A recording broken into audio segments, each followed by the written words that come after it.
Good afternoon, good morning, good evening, everybody. It is Saturday,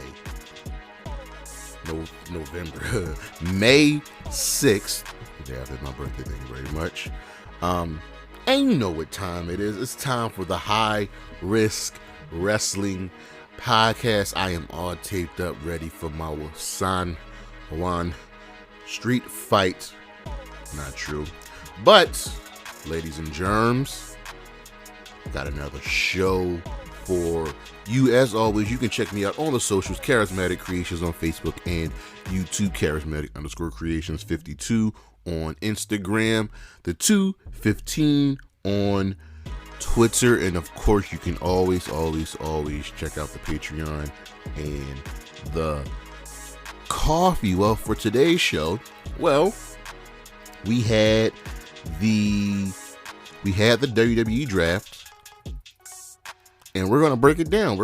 I'm not gonna break down the picks and who was drafted in order. We're gonna break down the actual rosters. That's what we're going to be doing today. Raw, SmackDown, taking a look at some of these NXT call-ups and seeing just truly, in my opinion, who has the better roster. But for now, you know what's next, so just go on and hit my music.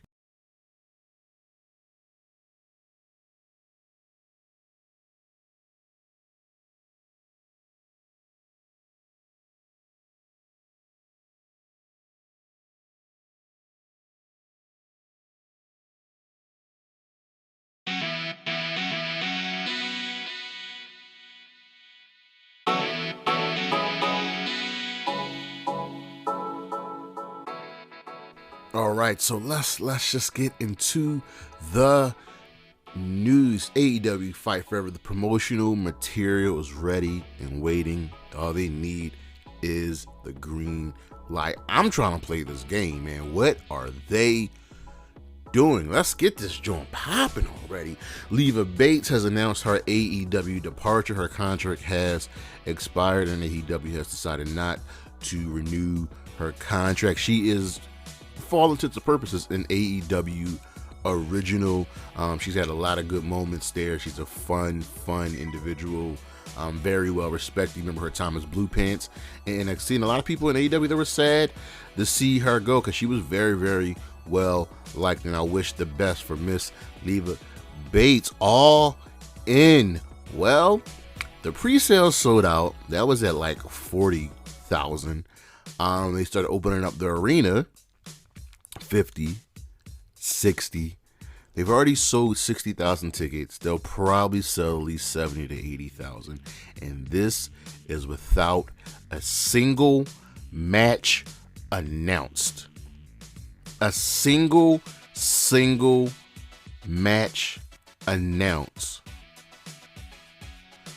And for the ticket prices, AEW is trying to price all in for the volume, whereas WWE was pricing for the gate. And I think that's one of the major reasons that All In will sell out. It's crazy, man. It's bananas. Like, they're probably going to sell out Wembley Stadium, and they haven't even announced any matches. That's absurd. It's really, really absurd. Alicia Fox is officially done with the WWE. She was there for a very long time, for almost 20 years. She was there for 17 years with the company. Her contract has run out, and I want to see what's next for Miss Alicia Fox. I felt like she could have did a lot more in the WWE if given the ball and let her run. As you know, there is a writer strike going on in Hollywood with the Writers Guild of America. So how will this affect professional wrestling? It doesn't. We all know that wrestling really, they don't do unions. They don't have any unions. And seeing as how there's no unions, the WWE writers, the AEW writers aren't affected by the writers' strikes. So all is good for WWE. They boasted an impressive viewership improvement for the first quarter. They had the first quarter earnings report. I'll let you know I was on the call. I hold stock in the WWE, and their viewership went up by 7%. And that's really good. Now, I can pretty much confidently say that it went up because of Triple H, not because of anything Vince McMahon did. The product, the stories just got better. I mean, it's really that simple, and I guarantee you, if Vince McMahon does something, the viewership will go down. Now that AEW will be having a second show on Saturdays, what's going to happen with Dark Elevation, Ring of Honor? So here's what we can piece together. Dark and Dark Elevation are ending as part of the contract with Warner Brothers Discovery. All AEW content has to be on Warner Brother programming, TNT, TBS, so on and so forth. Ring of Honor is not a part of this deal. So essentially, Ring of Honor is going to kind of slowly take the place of Dark, where we still have, our regular stuff, but it'll be showcasing more young talents with the veterans. And same thing with Dynamite. Dynamite's going to slowly, not Dynamite, Rampage is going to slowly move into that while still being an extension of Dynamite. So what they're going to do is they're going to tape Dynamite with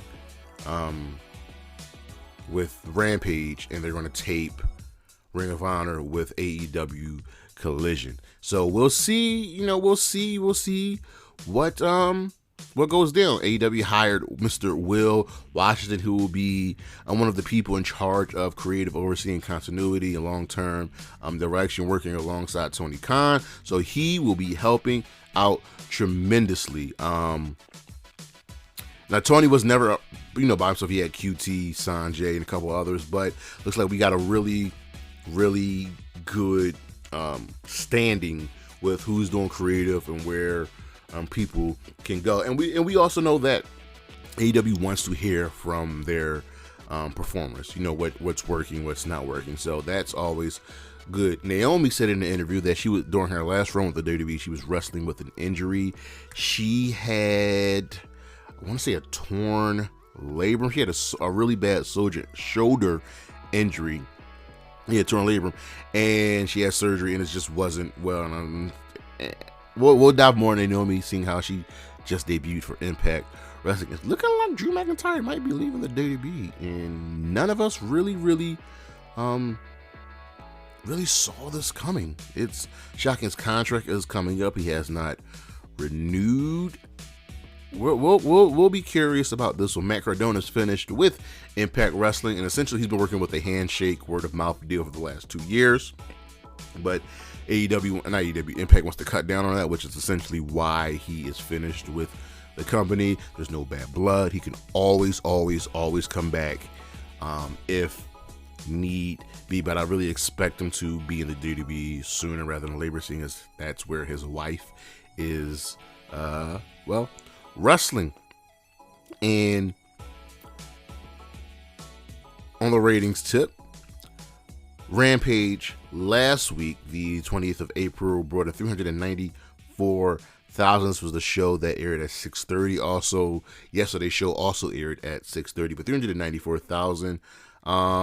That's up from the previous week of 336,000. Raw, night 2 of the draft, they pulled in 1.77 million viewers with a 0.56 in the 18 to 49 demo. That's down in the viewership, but right where they were the week before in the demo.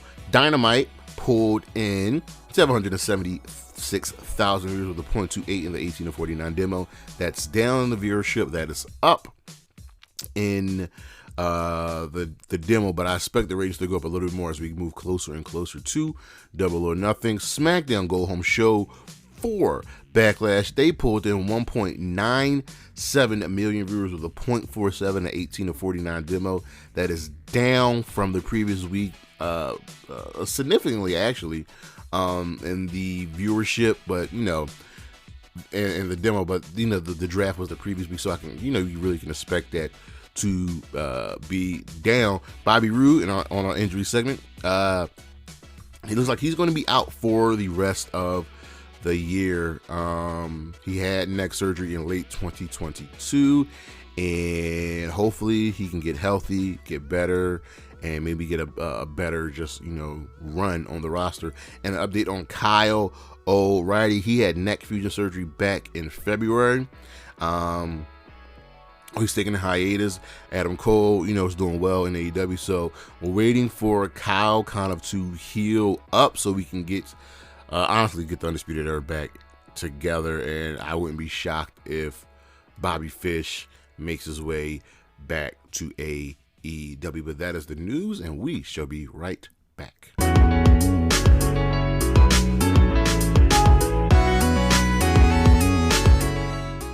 All right, so there's a lot of wrestling, y'all. Like there's a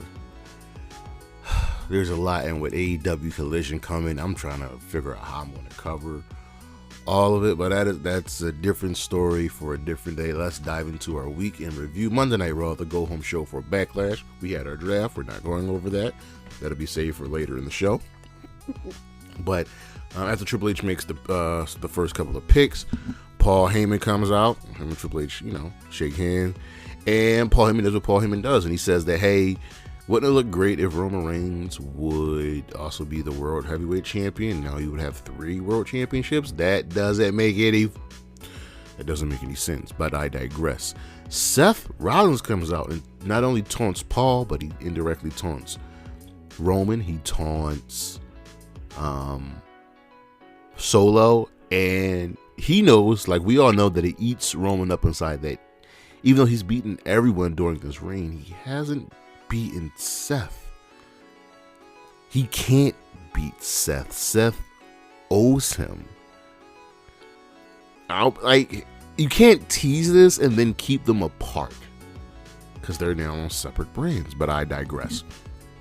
We'll get a match later in either between Seth and Solo. Damage Control defeats Liv and Raquel. Braun Strowman and Ricochet defeated the Alpha Academy, and I'm tired of the Alpha Academy losing matches. Brock Lesnar interrupts the draft before Cody jumps him. Matt Riddle defeats Jimmy Uso. Jay wants to know after the match backstage why Solo wasn't watching he and Jimmy's back. The Usos are definitely getting iced out. Miz TV with Shinsuke. It was a nothing segment. Omos went to squash match. The Judgment Day had a promo. Dom's heat is so unreal. Oh my goodness. Dom could not talk. He might be the most hated person in wrestling right now. The Judgment Day defeated the LWO, and I'm tired of the LWO losing matches. And in our main event, Solo versus Seth. Solo's in another big time match, and of course, like most Solo matches, this one ends with a non-finish and then the DQ, and it ends with everyone brawling. Just don't book the match. That's it. Just don't book the match. Over on Dynamite, we had our Double or Nothing main event is now set. The show was set in Baltimore. I was there. You decided to go to a nice little wrestling show. Our opening match was Bandito, Orange Cassidy, Roderick Strong, and Adam Cole defeating the Jericho Appreciation Society. Adam Cole attacks Jericho after the match, and then Britt slaps Jericho backstage. Although this feud isn't over, we're probably going to get Jericho versus Adam Cole at Double or Nothing. The BCC says that they're the best wrestlers and that they're making it better for other wrestlers to in the future be better than them, and Bryan Danielson says that he's better than Bret Hart. Saraya defeats Willow Nightingale, who was by herself. Don't know why Willow was by herself. Where was Sky Blue? Where was Riho? I don't know. Jamie and Britt tried to stop the Outcast from beating Willow Nightingale after the match, but they failed. So Hikaru Shida comes out, and at first she hugs the Outcast, but then turns on them and helps Britt and them take out the Outcast and spray from AEW on them. This just doesn't make sense. The enemy of my enemy is not my friend, because there's no logical way, there's no logical reason for Shida to team up with Britt and Jamie. It just doesn't make sense, and I hope they bring that up. Please let them bring that up. The House of Black announces that House Rules Open challenge for the Trios Championship. Here are all the House Rules: 20-second countouts, no rope breaks, and DQs are enforced. Yeah, I'm liking this. I'm liking this. The Acclaimed and Daddy Ass won a Trios Battle Royal Wardlow squash match. He's then confronted by Christian and Luchasaurus. Jay Lethal and crew help out Mark Briscoe on the chicken farm. This was just a fun segment. Ricky Starks defeated Juice Robinson. Jay White tried to attack, but he failed. And in the main event, Darby Allin and Jungle Boy defeated MJF and Sammy Guevara, and therefore they are added to the main event title match at Double or Nothing. We just, like, there was a long time in between events, so we just had to drag our feet until we get to the inevitable Double or Nothing main event match. Over on Impact, we had our Trinity debut. Moose and Brian Myers defeated Gujar and Yu Yamura. Joe Hendry says he will help Dirty Dango with his investigation. Sami Callihan defeated Khan by DQ as the design finally turned on Sami Callihan. Nick Aldis challenges Kenny King to a match. Jody Threat defeated Alicia Edwards. Chris Sabin and Alex Shelley says it's their time to be successful in singles action, but they're always still a team. They will be team. They're not splitting up. They're just going to go for some singles belts, the X Division Championship and the World Championship. Cass is betting on himself. PCO, Heath and Rhino defeated Steve Macklin, Champagne Singh, and Shira. Rosemary and Father James Mitchell go to the Undead Realm. Jonathan Gresham defeated Speedball Mike Bailey. And in our main event segment, Trinity debuts, talks about the history of Impact, the Knockouts division, Gail Kim, Awesome Kong, so on and so forth. She's confronted by Deonna Purrazzo. Says, listen, you want the championship, you're not ready. They threw a little bit of heat at each other about their time in the WWE. Jordan Grace comes out and talks the talk, and she tells Trinity, you want the championship? Don't worry. You'll be trying to get it from me. So, all right, let's go. For a very long time, Impact Wrestling has been the place for women's wrestling. Other companies do it incredibly well too. WWE, NXT at one point, AEW's finally gotten up there, but the Knockouts division is, and Stardom and Shimmer has really been where the best women's wrestling has been. Over on Ring of Honor, we have our build for Athena versus Sky Blue. So we have Rocco Romero defeating Lee Moriarty in a Pure Rules match, and this feud is far from over with them. Athena defeated Angelica Risk in a Proving Grounds match, and she says she wants Sky Blue.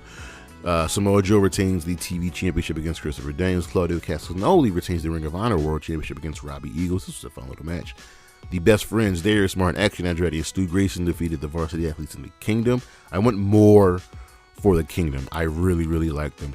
Preston Vance won a squash match. The Kingdom attacked Darius Martin and Action Andretti backstage. Sky Blue defeats Robin Renegade and accepts Athena's challenge for the World Championship. I thought there was going to be a Proving Grounds match, but I guess I was wrong. Brian Cage defeated Brock Anderson, and I think Brock Anderson could really, really shine in the Ring of Honor. Willow Nightingale defeated Steph DeLander, that is the former Persia Parada from NXT, and in the main event, a really random main event, Komander defeated Angelico. OC and Bandito made the save to stop Serpentico from attacking. Over on SmackDown, we had our Backlash Go Home show. The LW on the Judgment Day start the show to set up a tag match for later in the evening, and once again, Doms, he is unreal. The OC defeated the Viking Raiders.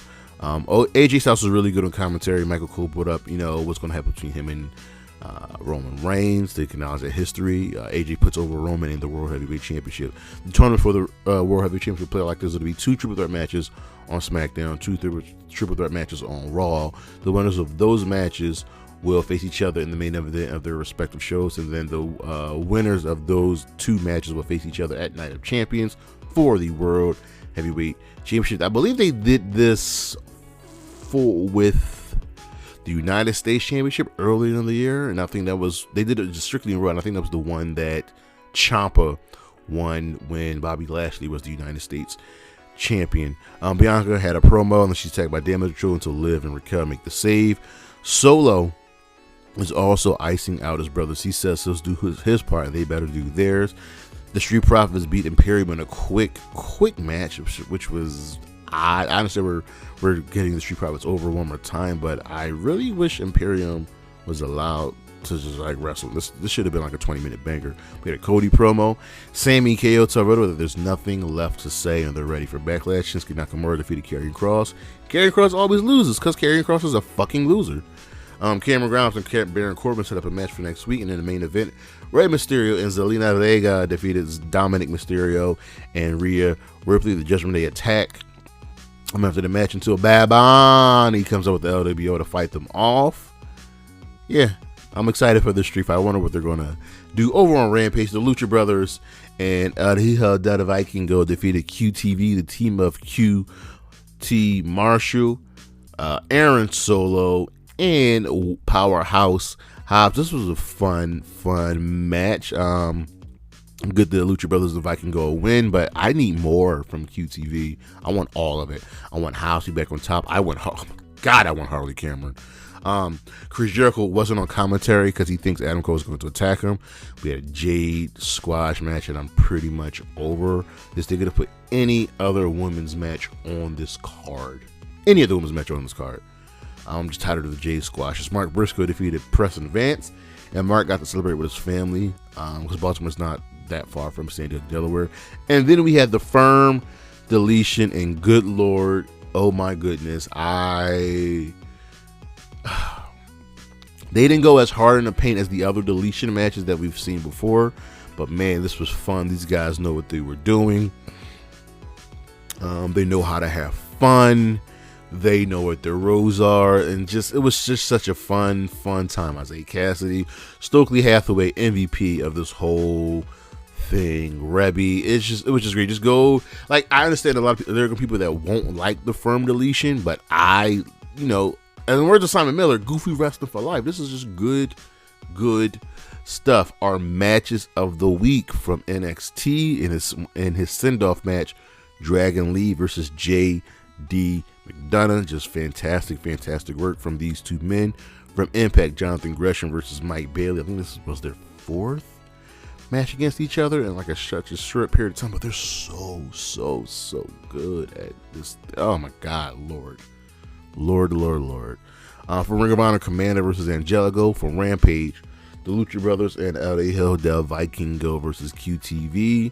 And for Rampage, of course, I'd be remiss not to add the Firm Deletion to this. Our star of the week, I'm gonna have to give it to Bad Bunny, man. He's got the island of Puerto Rico pumped for Raw, for Smackdown, for the street fight, for back. Like it's gonna be a good time. But that's the weekend review, and we shall be right up back.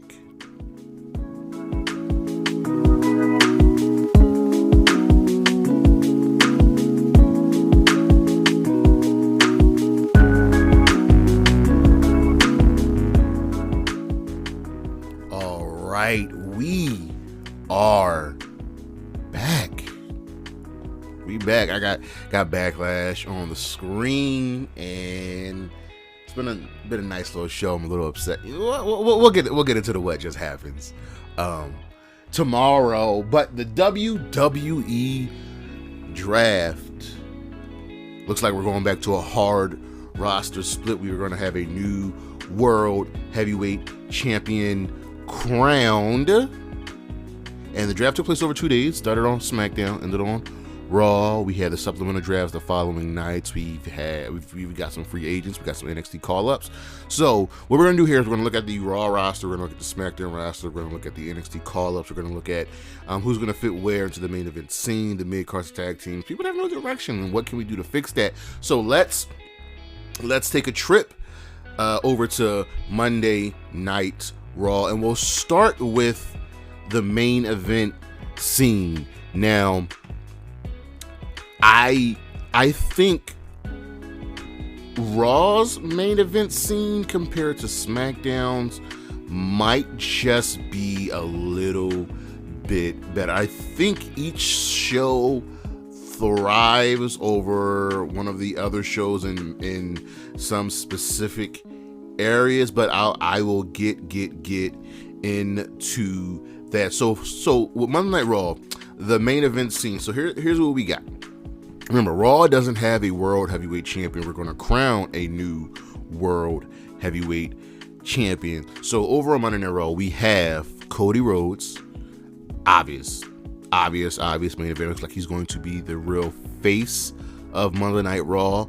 Finn Balor, Kevin Owens, Sami Zayn, Matt Riddle, Gunther, Drew McIntyre, Shinsuke Nakamura, and Seth Rollins. Now, as we reported earlier, it looks like Drew might be gone for a minute. So, but until he's officially gone, I'm going to keep him here. Raw's main event scene,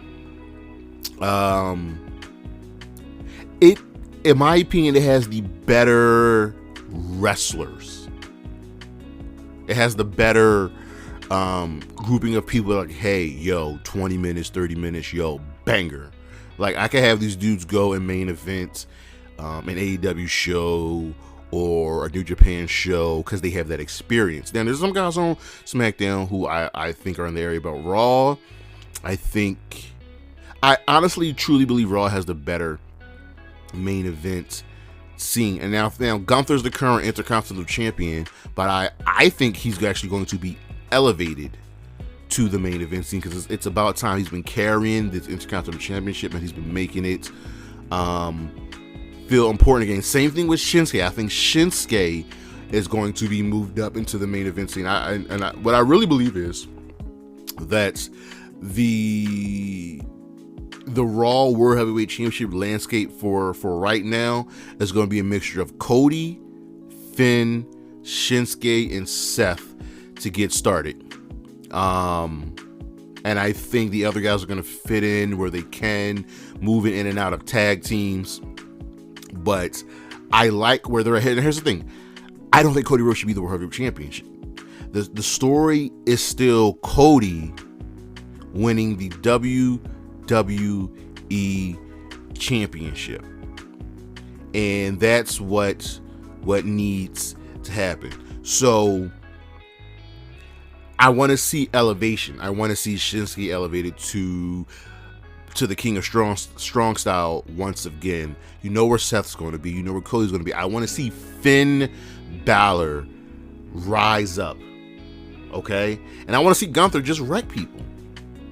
So I like the Raw main event scene. I think after they announce this tournament, I wholeheartedly believe that Seth Rollins will be the first World Heavyweight Champion. I think it. And here's the thing: he's such an obvious choice, but Seth's such an obvious choice that it makes me think that he won't become the champion.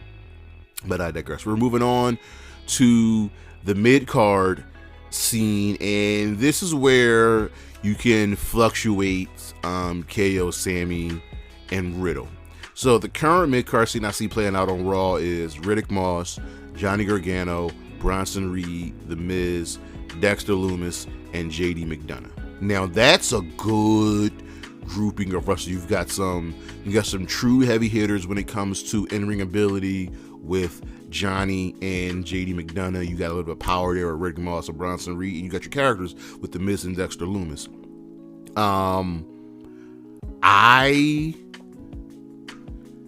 Now, I think it's lacking, but I do believe we will get an elevation of Bronson Reed. I think it's his time.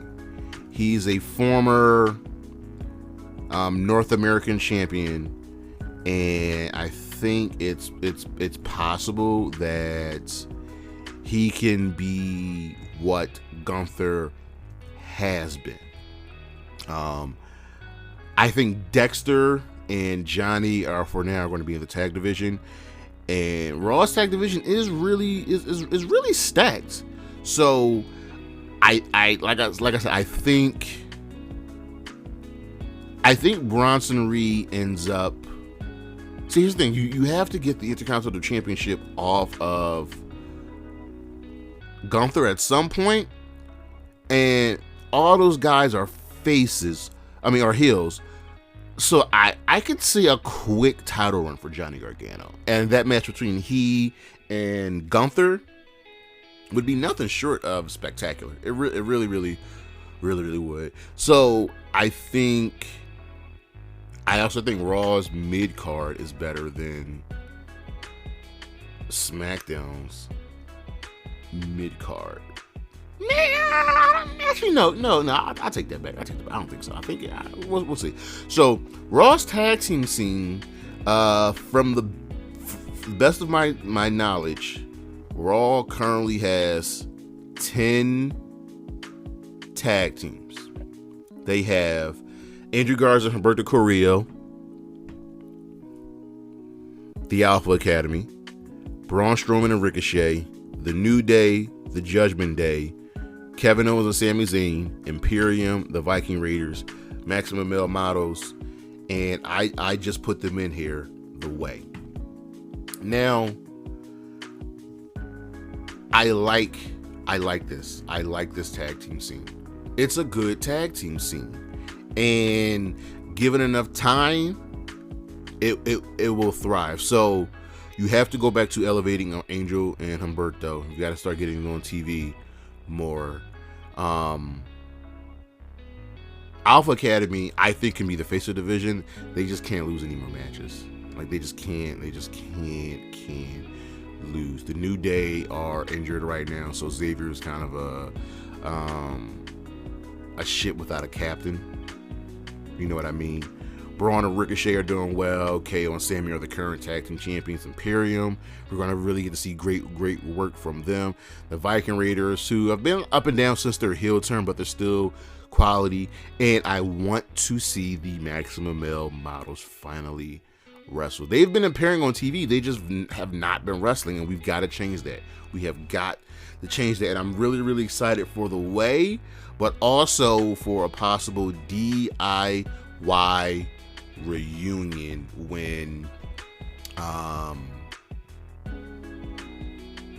Tommaso Ciampa comes back from injury.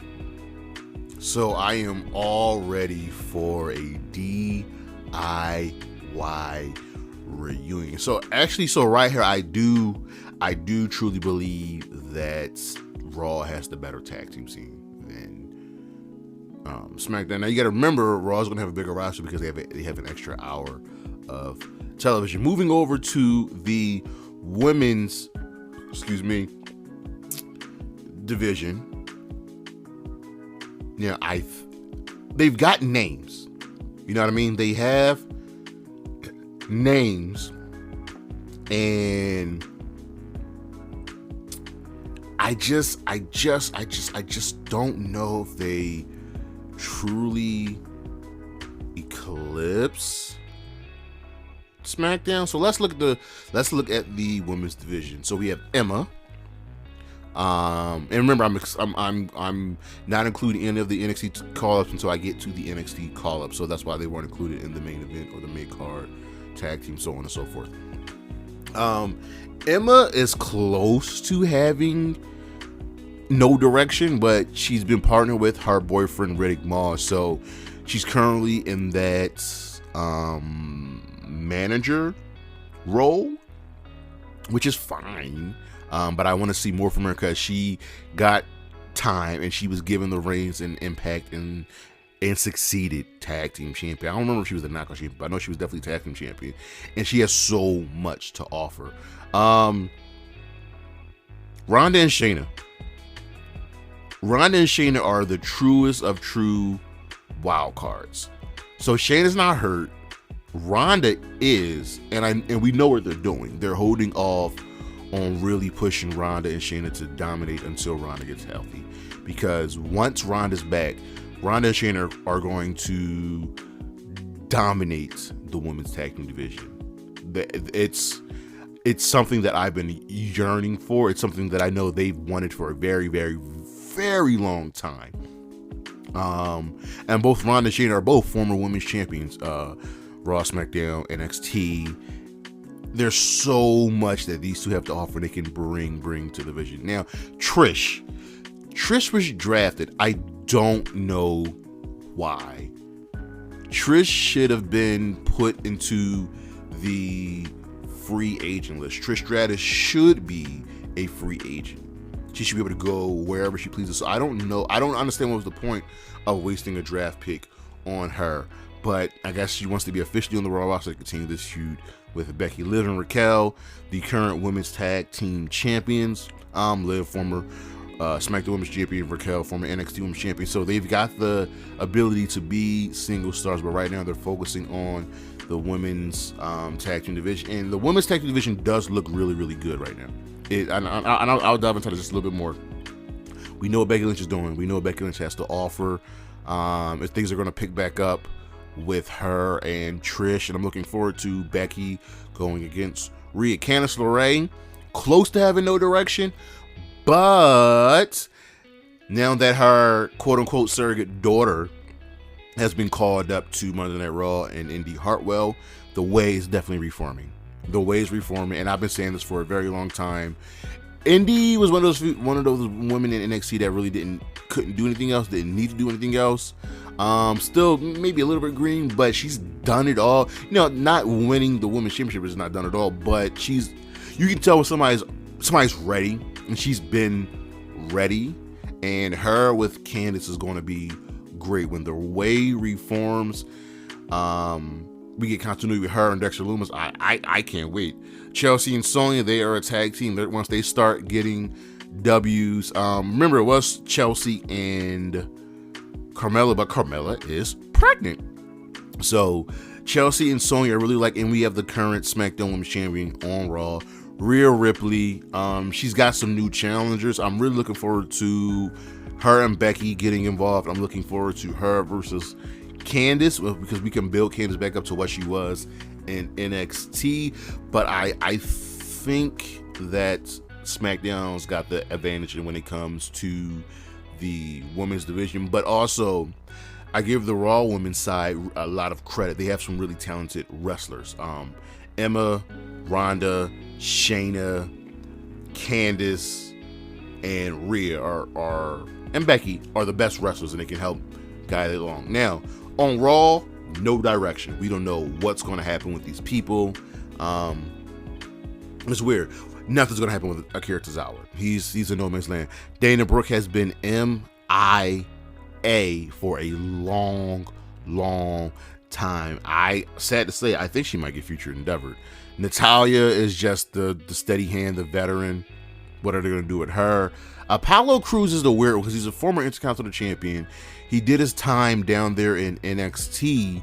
He can fit squarely into the mid-card realm, and he has a lot of good running mates that he'll be able to wrestle. Tegan Nox, Xia Li, Piper Niven, Nikki Cross. I'm fans of all of these women. They have no direction. Xia Li's been MIA. Piper Niven, another person I'm a huge fan of. We don't know what's going on with her. These four, it's a weird situation. You know what I mean? And they have a lot to offer. And I still even think with them having no direction, it doesn't improve on Raw women's division. Raw has currently on their women's side 1, 2, 3, 4, 5, 6, 7, 8, 9, 10, 11, 12, 13, 14, 15, 16, 17, 18, 19, 20, 21, 20, 22 women. That's a lot. And then we have our NXT call-up. So we have Odyssey Jones, which I think he's going to get that push. He's going to get that look of a mini push of let's see what you have to offer. I expect a face push from him. I also expect a hoss fight between him and Bronson Reed. Just big meaty men slapping man meat. It's probably going to happen. Indashir, Jinder Mahal, Sangha, Veer Mahan. Jinder and Veer both former main roster candidates. Jinder's a former WWE champion, so we'll see with them. They're going to be squarely in the tag team division. Now here's where it gets interesting with our other NXT call-ups. Katana Chase and Kaden Carter had to have called up. They couldn't do anything in NXT. Expect them to be put squarely into the women's tag team division, and they're going to be the two probably that will be relied on the most. Because if you look at all of the current women's tag teams, they're the longest that's been together. So they've got the most experience. They've got the most experience as a team, and they can help carry everybody. Indy Hartwell, wholeheartedly in the way with Candice LeRae tag teams. I am calling that. And Zoe Stark is another woman. She's only been in NXT for maybe 2 years, but she's eclipsed that division and doesn't need to be down there. She's too good to be languishing in NXT. I expect a nice little push for her. I would love to see Zoe teamed up with Ronda and Shayna. I very much would love Zoe to be teamed up with Ronda and Shayna. They would be a really, really good trio. Now, over on the SmackDown side, our main event scene is a little shaky, but like I said, I like Raw's better. So we have Sheamus, Rey Mysterio, AJ Styles, Edge, Bobby Lashley, and Roman Reigns. Edge is a part-timer. I really, really believe that the main event scene on SmackDown will revolve around Bobby Lashley, Roman Reigns, and AJ Styles. Remember the second SmackDown draft when Paul Heyman was in charge? And the WWE Championship division, Undisputed division, was just Brock, Kurt, and Big Show. Yeah. I think the world title picture is AJ, Bobby, and Roman Reigns. And that's not a bad thing. Over on the mid-card side, now, like I said about Raw's mid-card, they've got some really good names. I think SmackDown's is better. We've got Solo Sikoa, Rick Boogs, LA Knight, Karrion Kross, Santos Escobar, and Austin Theory. Not huge names, but Escobar and LA Knight and Solo, they're the three outliers. They're the three that you can build the United States Championship around. Theory is over on SmackDown, United States Champion, and you got some new good running mates. LA Knight's super over. Santos Escobar is super over, and it's time for the LWO to start winning matches. Over on the tag team scene for SmackDown, we've got the Brawling Brutes, the LWO, the Usos, the OC, and the Street Profits. So they only have 5 teams. They have a couple other teams, but what I like about SmackDown's tag teams division is they've got tried and true teams. If we go over back to the Raw tag team scene, we got Alpha Academy, New Day, KO and Sammy, Imperium, Viking Raiders. Good. But I think I might take everybody on SmackDown. Brawling Brutes, we got our horses, so we got Ridge and Butch. LWO, Cruz del Toro and Joaquin Wilde, the Usos, the OC, the Good Brothers, and the Street Profits. I like that. I think they need a few more teams to really, really finish them off, but we'll get into that. Over on the women's side, I love SmackDown's women's division. It's just hitters. It's just, we got Asuka, Zelina Vega, Charlotte Flair, Damage Control, Bayley, Dakota, Io Sky, Michin, and Bianca Belair. Now, I really like this, and here's why. These are like stars. Asuka, Charlotte, Bayley, Io, Bianca, and then I finally think Mia Yim's gonna finally get like some time to really shine. And Zelina Vega's in the LWO, so she's not going anywhere. And then if we look at the other side of the people that have no direction, the fact it sucks that there are more women on both No Direction rosters than there are men. There's a No Direction. We have Tamina, Shotzi, Lacey Evans, and Hit Row. Right?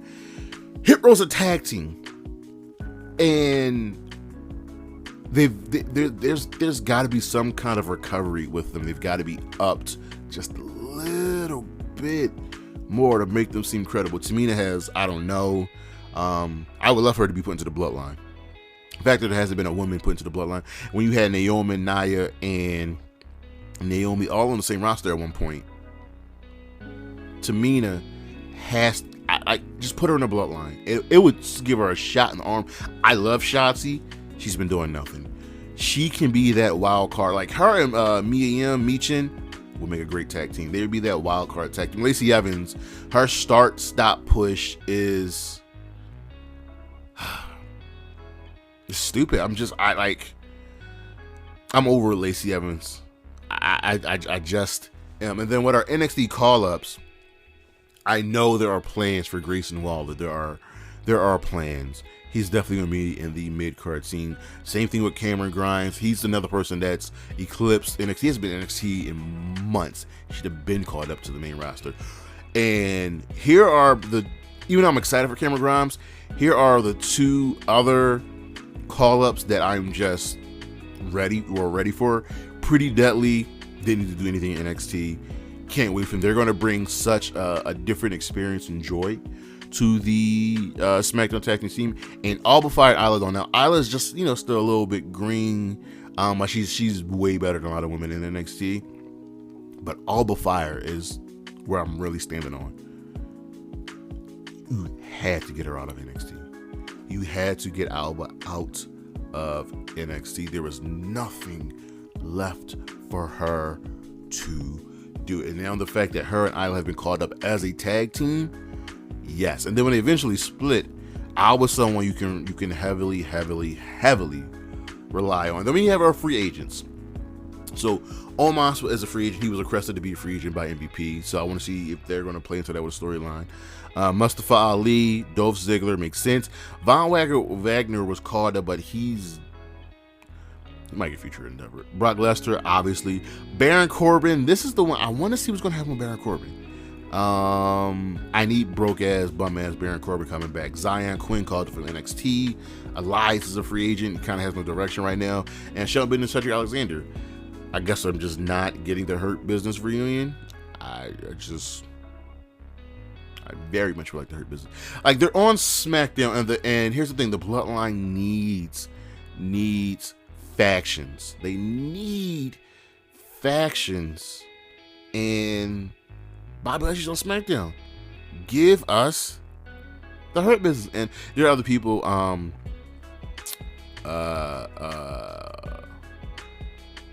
Ciampa, Bray Wyatt, who didn't get drafted. So there are a few other people out there floating around that haven't been drafted that at some point will make their return. Robert Roode being one of them. So we'll see. But overall, I like both rosters. They are unique.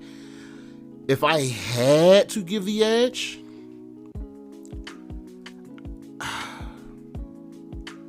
I'd probably give the slight edge to Raw because I really like their main event scene, and I love the SmackDown main event scene. And like the Raw's mid card scene isn't great. SmackDown's is better. Raw's got the better tag team scene, but I think SmackDown has better tag teams. If that makes sense, SmackDown has the better women's division. They just do, and I think that's where they outshine everybody. So y'all let me know what you think, and we'll see. But for now, that is our show. Thank you very much. Next week we will be looking at the NXT roster. Since it's been cleaned up a little bit, we shall see how they're looking. And listen, I'm back to keeping up on NXT. I'm not reviewing them, but I'm keeping up on them. Check out the socials: Charismatic Creations on Facebook, Tumblr, and YouTube. No Tumblr. Charismatic _Creations 52 on Instagram, the 215 on Twitter. Also check out the Patreon and the Coffee. Any and all relations are welcome. Please don't forget to like, comment, and subscribe. And as always, Zia Lee, Wendy Chu, Shanti Blackheart, Bailey, Isla Dawn, and Gigi Dolan. Holla at your boy. Peace.